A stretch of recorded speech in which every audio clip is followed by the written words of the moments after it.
Your mouth can like Gulf, but not your eyes. I will put pressure on you if you try to run away again. Remember that. Don't ever try to run away from me. Follow my orders and do not rebel or argue with me. You're suppressing me. Damn it. I won't want to meet your family. Well, you just choose to willingly meet my family. Or you want me to do it again endlessly. Or you prefer that I use these vibrating devices. Mew said while showing some vibrating devices that he had brought earlier. Are you crazy? Do you want to see me get killed?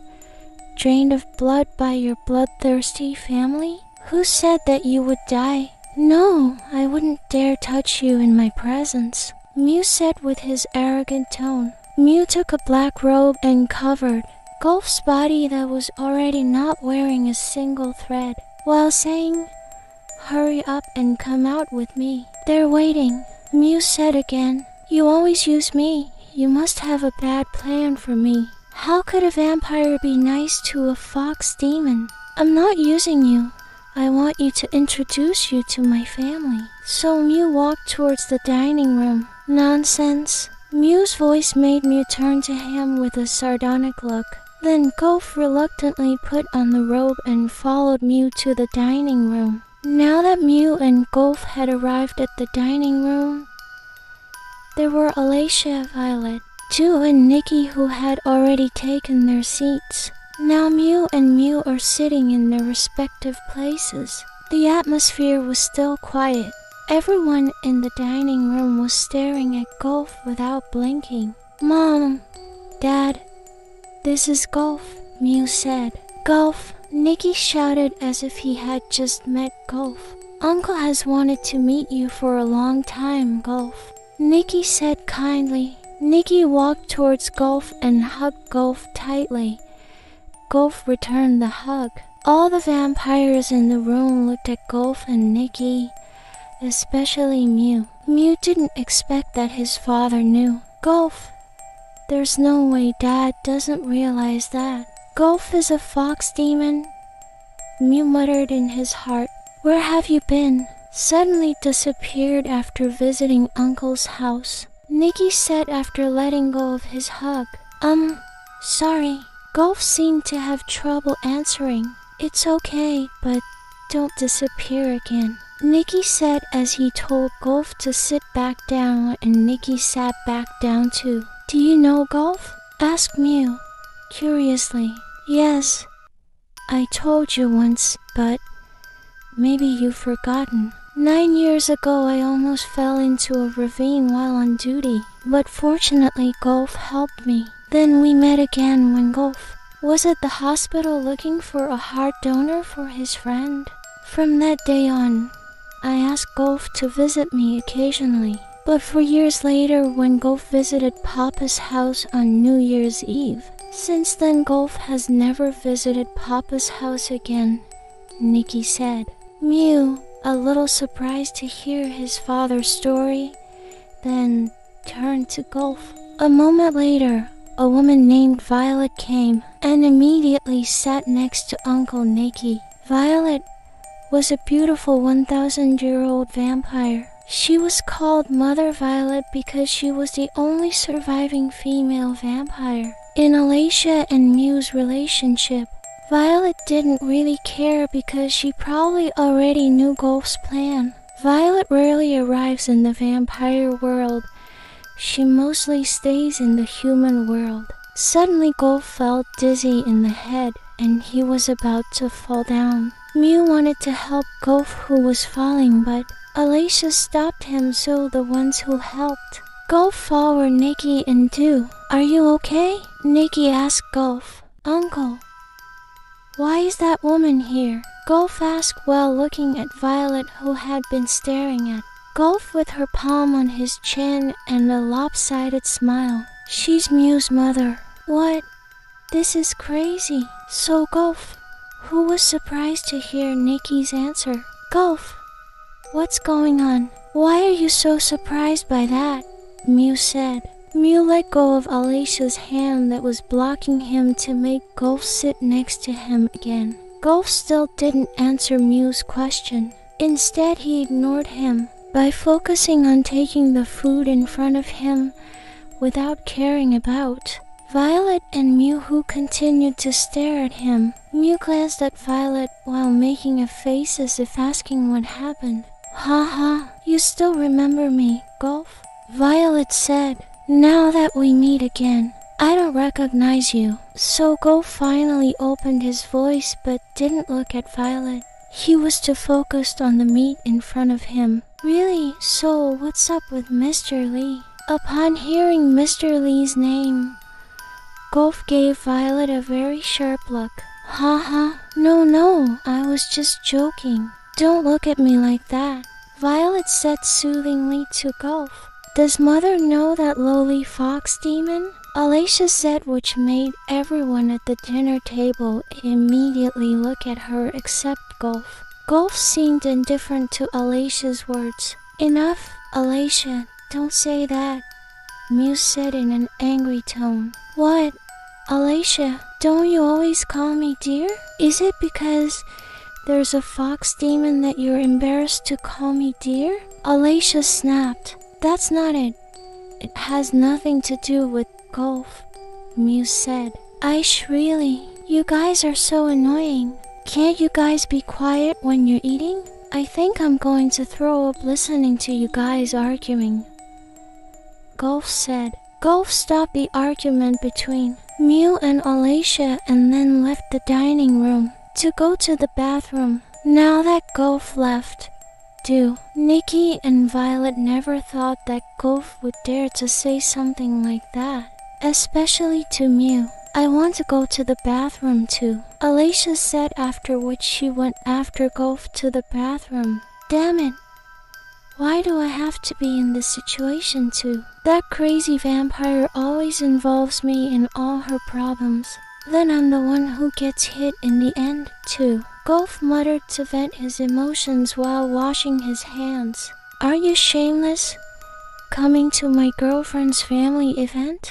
Suddenly, there was a female voice behind Gulf. Alicia, who didn't like Gulf's presence and always looked down on Gulf.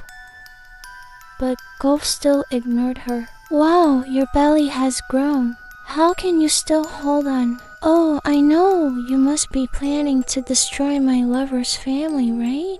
The robe will not be able to cover your stomach. Your name is Gulf Kanawut, right?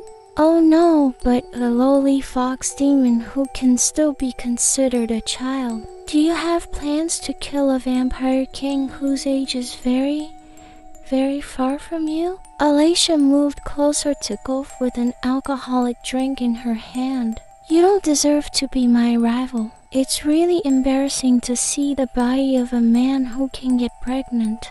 Don't get along with Uncle Nicky, let alone yell at Mother Violet. Aren't you self-conscious? Don't seek attention from them. Can't you just disappear from here? Alicia said, jealous of Gulf. But Gulf didn't pay the slightest attention to her nagging. Damn it. Hey, I'm talking to you. Where's your respect? I'm the Vampire King's lover, and soon I'll be his wife, you know? You're so noisy. My ears hurt listening to your babbling. Gulf ignored Alicia's words and stepped forward to get a tissue. Alicia walked after Gulf and suddenly spilled the drink she was carrying all over him. You look so much like a gay male entertainer. What a cheap, lowly fox demon, Alicia said. Gulf remained silent without saying a word, because he didn't want to get into trouble with such a woman. Look, even your belly looks bigger when exposed to water. I'm not sure if the baby inside your stomach can be born into this world, but if the baby is born, I really feel sorry for you. How much is your body worth? I will buy it, Alicia said again in a mocking tone. That sucks. You made me do it. My patience has its limits too. Gulf turned to Alicia, then gripped her hand tightly, which made Alicia grimace in pain. Damn it! Don't touch my hand, lowlife. You're so disgusting. Golf took the glass of alcohol beside him and spilled it all over Alicia's body just like Alicia did to him. You just asked, do I not know the shame of attending your lover's event? I really feel very embarrassed. I'm ashamed to attend a dirty event like this. It really makes my self-esteem go down. I should be able to refuse to attend, but do you know, that crazy vampire threatened me. He forced me, not my desire to be there. So watch your mouth if you don't want your lover to get angry. Then Golf released his grip on Alicia's hand because he still felt sorry to see Alicia in pain. Now it was Alicia's turn to be silent, without saying a word when she heard Golf's words. And you said that I intend to kill that crazy vampire? Really, if I could do it, I'd love to kill him, chop up his meat. Then I'd make it into dog food. But damn it, I can't. If you're asking why, it's because I still feel guilty for killing his little sister, and she's my lover. One more thing. I never thought that I would be your rival. But why would you say that? Are you afraid of losing to me? Are you afraid that the Vampire King will fall in love with me? You don't have to be afraid, because I won't be interested in that crazy vampire. I am not a homosexual. I'm just holding on until this baby is born. And you know about all that too, right? But miss, don't you feel ashamed? It seems that here not only I am being used by that crazy vampire, but you as well. Don't be so stupid about love, miss. You know better than anyone what your lover's nature is like. So don't blame others for your lover's own mistakes. Alicia was still silent with a face that held emotions, and Golf wanted to walk away to leave Alicia in the bathroom. Oh yes, I still have something to say to you. Miss, don't call me lowly. I'm not a cheap guy like what you said. Have you forgotten? Here I am the victim and a prisoner, not my wish. This matter of the baby inside my stomach, that's my problem with your lover. So don't you dare demonize the baby inside my stomach.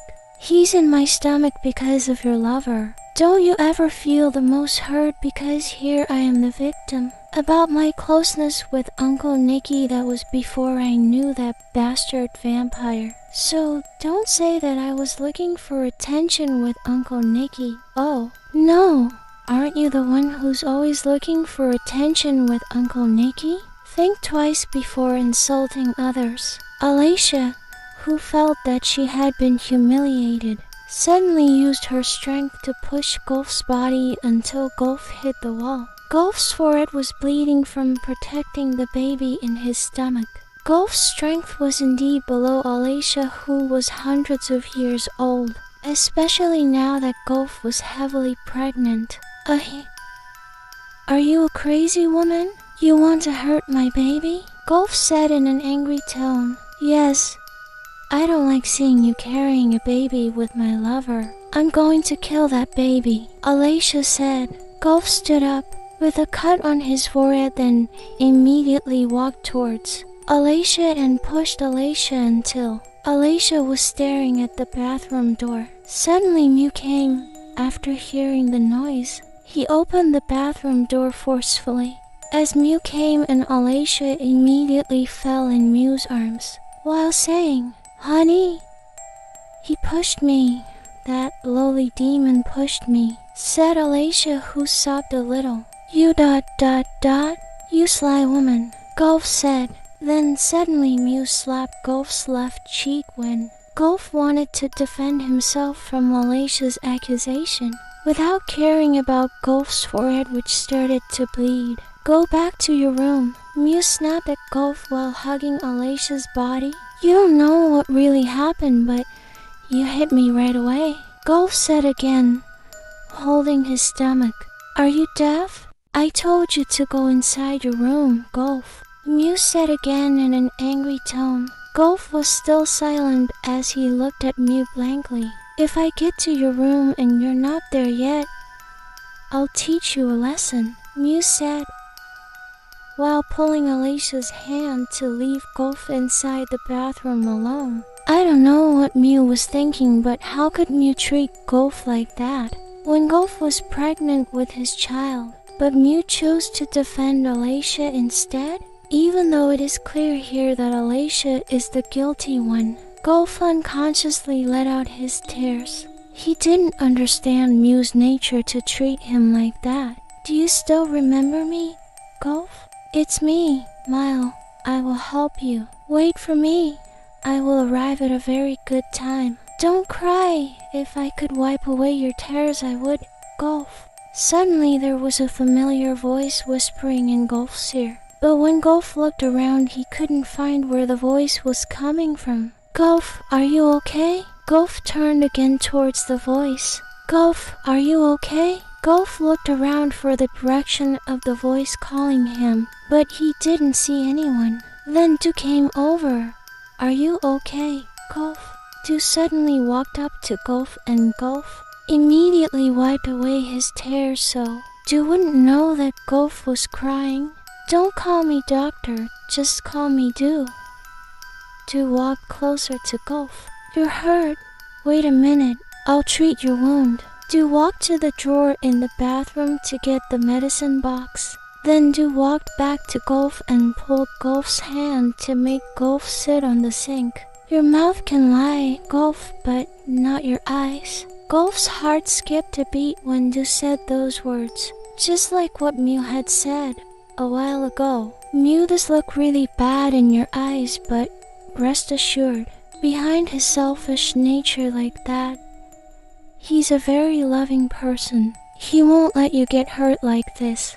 It's just the way he shows his affection that you misunderstand. His way is wrong, so don't take it too personally. Du said while treating the wound on Golf's forehead. Are there any more wounds that I haven't treated?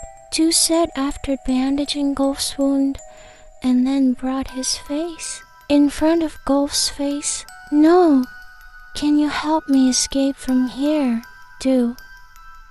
Golf said, I can, but maybe after I help you, you will see my corpse that has become ashes. Golf rounded his eyes at Du's words. Haha, I like this expression. You look more like a woman than a man. Golf gave Du a very sharp look at Du's mockery, even though it wasn't a taunt. Du praised the beauty of Golf's face even though Golf was a man, but his beauty exceeded that of a woman.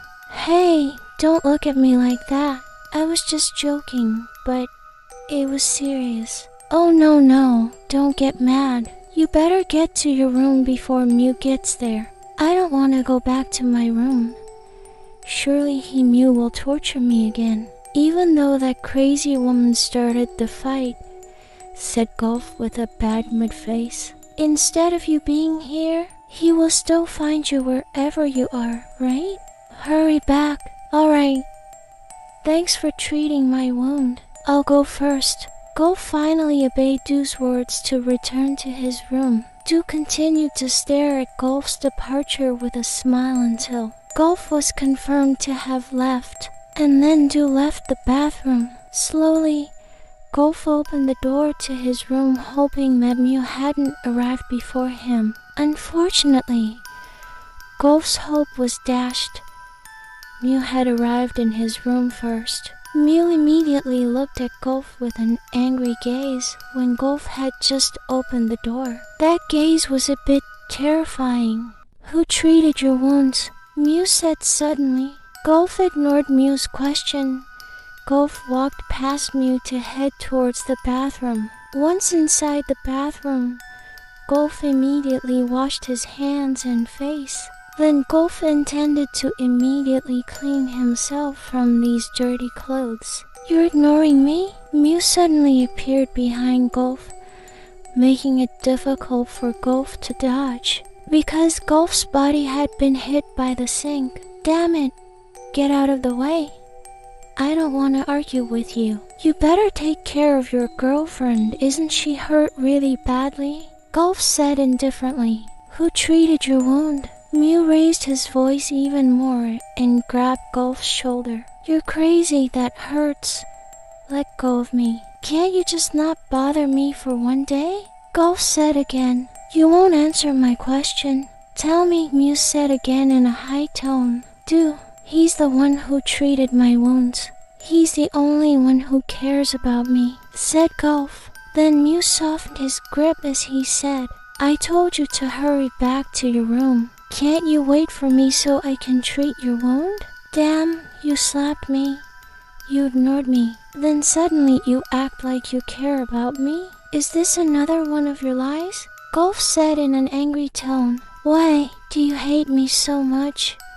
Can't you trust me? Mew said, then lifted Golf's chin so that Golf looked at him. Then Mew carried Golf's body to enter the bathroom, which contained a bathtub.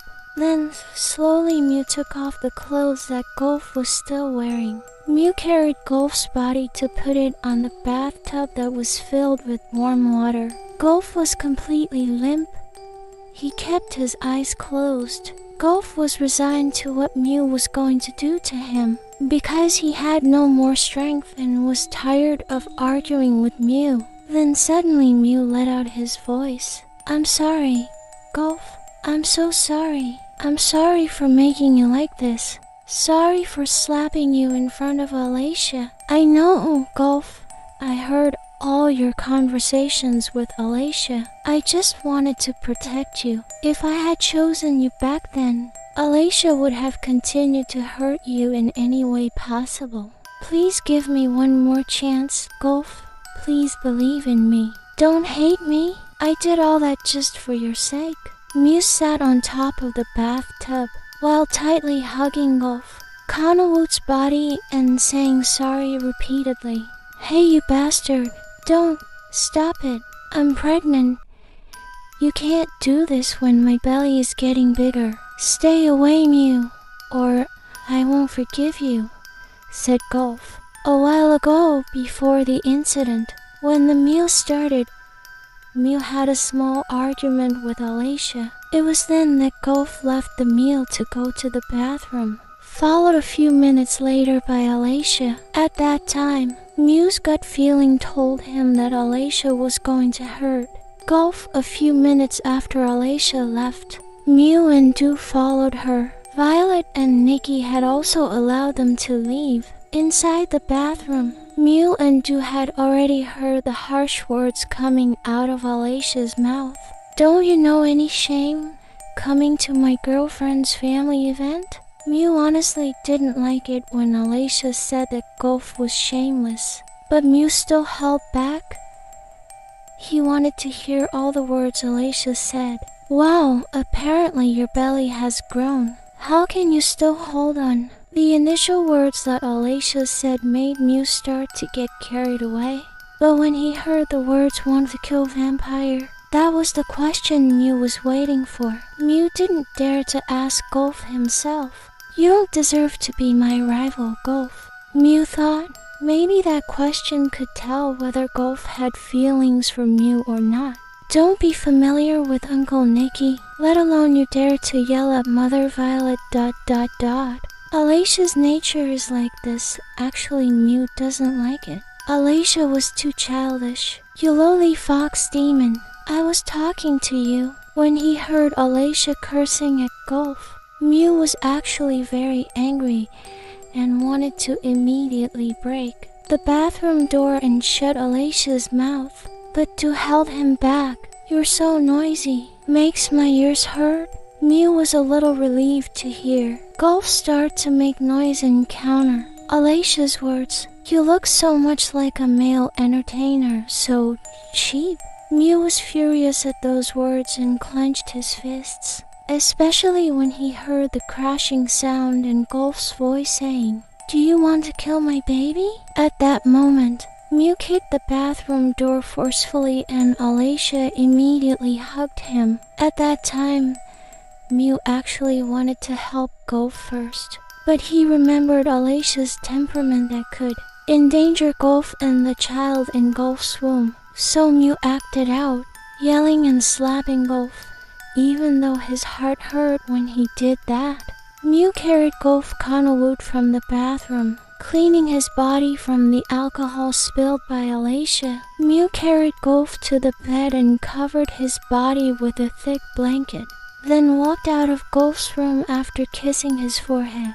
Golf was a little surprised by Mew's sudden gentle gesture.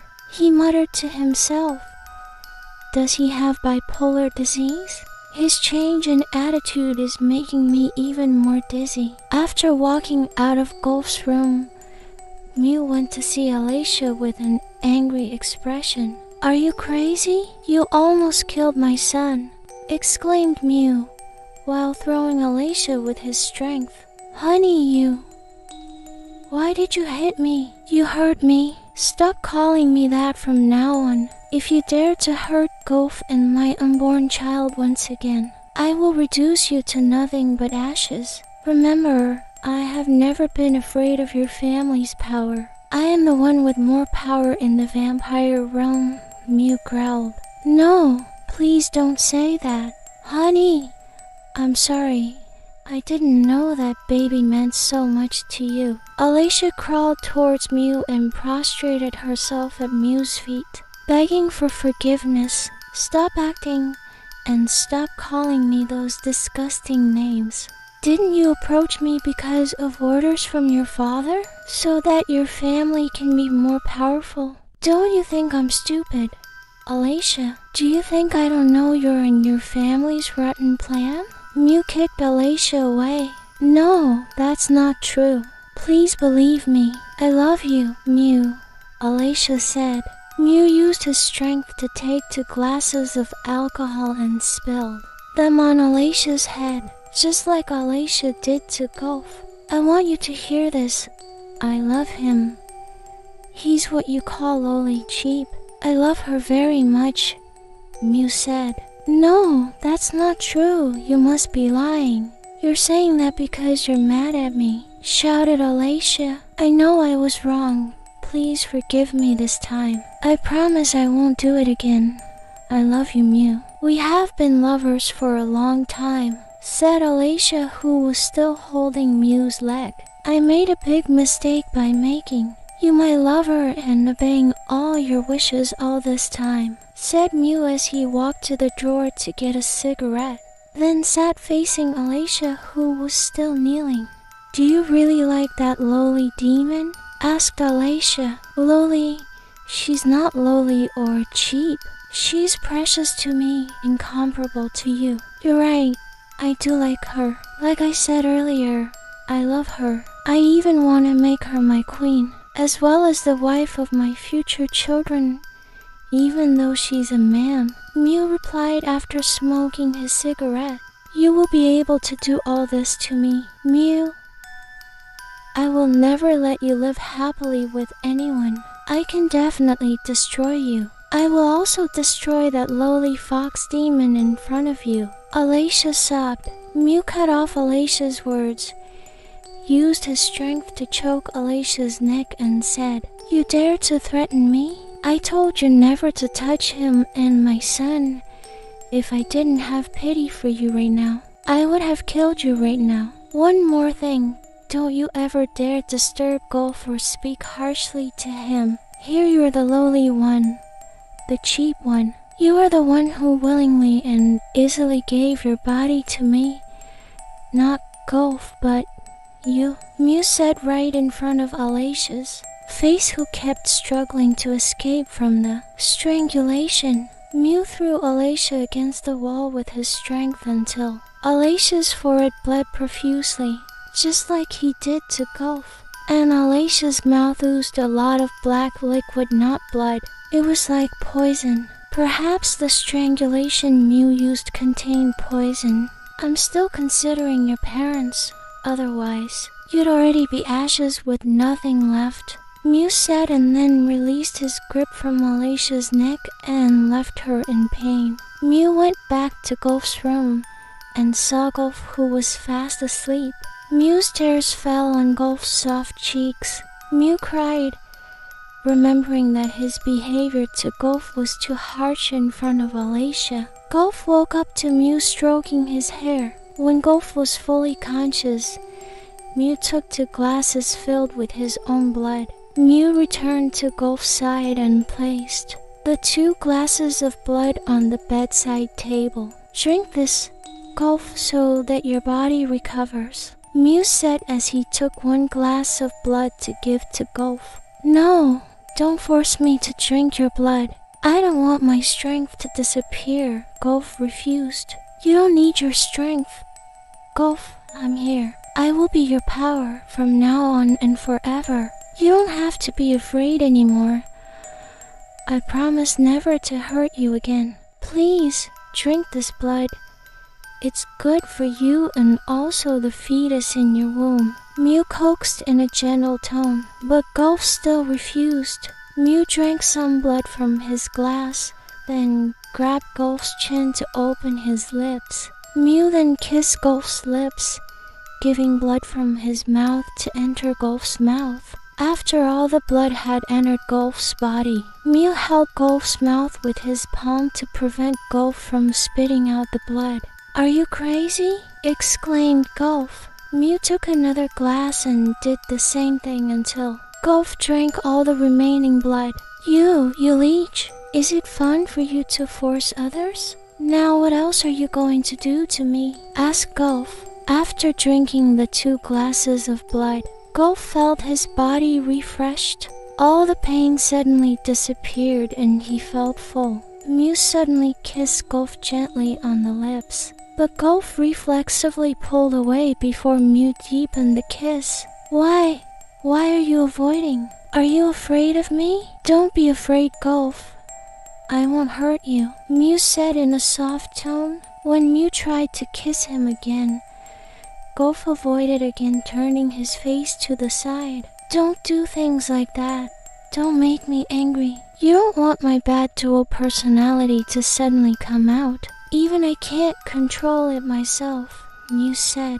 When Mew tried to kiss him the 3rd time, this time Golf didn't move away. He accepted Mew's kiss with resignation. I won't hurt you, it's just that I can't stand to make love with you anymore. I promise. This time I will do it gently, Mew said. Why don't you do that with your lover who is just as crazy as you are? Lover? Who? Aren't you my lover? You're even pregnant with my child, Mew said while kissing Golf's neck. Isn't Miss Alicia your lover, as well as your future wife? Golf said again in an annoyed tone. I've sent her away. I've also done the same thing to her, just like she did to you. You don't need to be afraid. She won't dare to hurt you again. If he dares to do that, I will immediately turn him into ashes, Mew said. Why isn't he the one you love? You even hit me in front of him. After all, I'm not that weak. I can guard and defend myself from. It's just that I'm currently pregnant, and my strength is completely drained by this baby. You don't need to protect me. Don't need to pretend to sympathize with me, because you've made me like this, humiliated and degraded, Golf said. Mew was silent for a moment when he heard Golf's words. Then he said, I'm not protecting you. I'm just protecting my child in your stomach. So I automatically have to protect you, right? Said Mew again. Now that Mew's hand had reached Golf's trunk, Mew easily touched all of Golf's body. Because Golf was currently not wearing anything, he only covered his body with a thick blanket. Mew began to gently caress Golf's trunk while kissing Golf's lips, while saying, I'm so addicted to your body, Golf. I don't know why. I've never been like this before, Mew said. Then Mew went down to lick Golf's trunk and took it into her mouth. Golf was surprised by what Mew was doing. Don't do that. Stop. You're making me ticklish. Mew stopped. Golf was writhing his body due to the unusual sensation. A feeling of pleasure mixed with ticklishness spread throughout his body. Mew accelerated his mouth movements while inserting 2 fingers into Golf's narrow hole to loosen the hole. Golf suddenly grabbed Mew's hair, Stop it, Mew, get it out, Gulf said. Mew then stopped his movements and suddenly heard the sound of a zipper opening. Mew took out his rod that was already standing upright while saying, "It's still 6 months of your pregnancy, Gulf. There's still a chance to do it with you. Before you're 9 months pregnant, I will do it every day so that the child in your womb is healthy," Mew said with a mischievous smile. "Every day? Are you crazy? Do you want to kill me?" Gulf said in an angry tone. Before Gulf could pick her up again, Mew kissed her on the mouth while inserting her erect shaft. That's too deep. Do you want to kill your son too? Slow down, you leech, Gulf said while grabbing Mew's hair as he continued to bite her neck. After a while, Mew accelerated his movement in and out of Gulf's hole until Gulf kept thrashing. Because of the pain, I sigh harder because I like to hear the sound of sighs. Let's go out together, Gulf, Mew said. After those words, a thick white liquid came out of Gulf's shaft and hit all over Mew's stomach. Mew smiled with satisfaction while continuing to accelerate her movements. A moment later, Mew also reached her climax. Her thick liquid filled the inside of Gulf's stomach. Before Gulf could rest, Mew inserted her still erect shaft back into Gulf's hole, which was now full of her seed. Crazy vampire, you just came out. Can't you just do it once? Gulf said in an angry tone. Once is not enough for me. Don't you actually like it to Gulf? Although your mouth says no, but your bottom really wants mine, said Mew in a mocking tone. Gulf could only swear at Mew. He couldn't do anything. And after that, Mew did that several times and in various positions.